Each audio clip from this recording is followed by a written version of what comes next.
Assalomu alaykum, hurmatli YouTube kuzatuvchilarimiz. Hamma sog' salomatmi? Yangi yillarni yaxshi kutib oldinglarmi? Mana bugun sizlarga xonimli emas, nimalik? Xuddi xonimdek bo'ladi-da, kadidan rulet pishiramiz duxovkaga. Yosh bolaliklar tezroq mana somsani bittalab yoyib o'tirmasdan o'shanaqa qilib tez pishirib dasturxonga tortishadi. Xamir oddiy tuzli suvga xamir qilib oldik. Mana xamir qilib dam oldirib qo'ydik. Mana qaranglar. Nima uzunchoq kadini po'chog'ini artib olib, mayda kubikcha qilib to'g'rab oldim. Keyin mana 3 dona piyozni ham maydalab to'rtburchak shaklda to'g'rab oldim. Keyin bir 50 gramda ham 100 gramda qo'ydi yog'ini. Qo'y go'shtida shuncha bor ekan, shu maydalab to'g'radim. Buni ham qo'shamiz. Hozir birga shunday solamizda. Mana solib oldik. Endi tuzni solamiz. Tuzni piyoz ustiga solamizda yaxshilab o'ldirib olamiz. Solamiz. Keyin kinza, ozgina murch tashlaymiz. Keyin paprika shunaqalardan solamiz. Ozgincha koreyskiy tuz.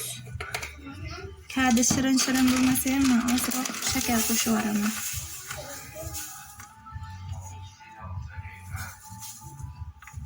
Mana 2 osh qoshiqdek shakar qo'shib yubordik. Bo'ldi, endi aralashtirib olamiz. Mana bunga qaymoq bilan salatni yog'ga solib qistirib olamiz. Mana qaymoqni kuydirib oldik. Sariyog'ga aylanganda suyuq sariq bo'lib qoldi. Sariq bo'lib, keyin ustiga oq yog' soldim. Endi mana xamirimizni yoyib oldik, yupqa qilib ustiga surtamiz. Ana qaymoqni durdalarini ham qo'shib yuboramiz. Shirin mazali bo'ladi. Sizlar ham bir uyga qilib ko'ringlar-da, va pishi somsadan ham zo'r chiqadi.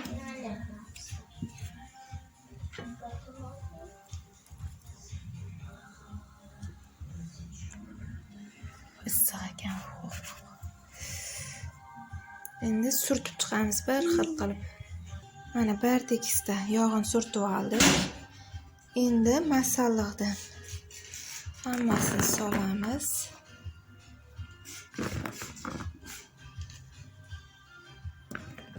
Hammasini emas, zuvalachalaringga qarab masalliqni ham bo'lib olasizlar-da. Bir xil qilib 4 ta zuvala bo'lsa 4 ga bo'lib, men bir tekis yoyib olasizlar. Mana endi xonimnikidek o'rab olamiz. Mana bitta barmoqcha qilib qayirdim. Mana bunday qilib qayirib, oxirigacha shunaqa qayirib olamiz. Managa o'rab oldim. Ana endi teng 2 ga bo'lib, pergamin to'shab, pergamin qog'oz bitta ishlatib tashlavermaslik kerak. Qayta qorayib ketguncha ishlatsa bo'ladi. Hozir pichoq bilan buni teng 2 ga bo'lib olamiz.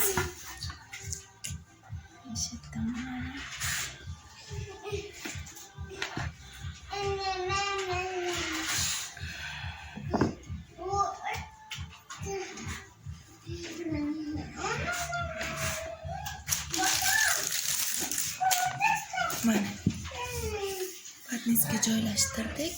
Teng 2 ga bo'lsa o'zi patnisni eniga ham to'g'ri keladi. Mana shu holatda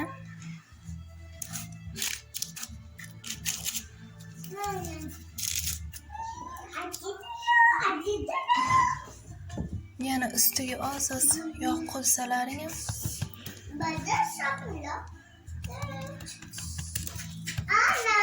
Uncha qotmay zo'r chiqa.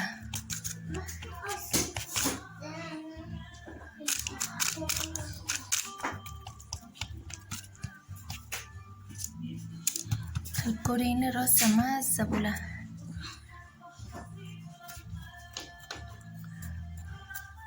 Ozgina pichoq bilan qilib chiqasizlar. Ustilari shishmasligi uchun.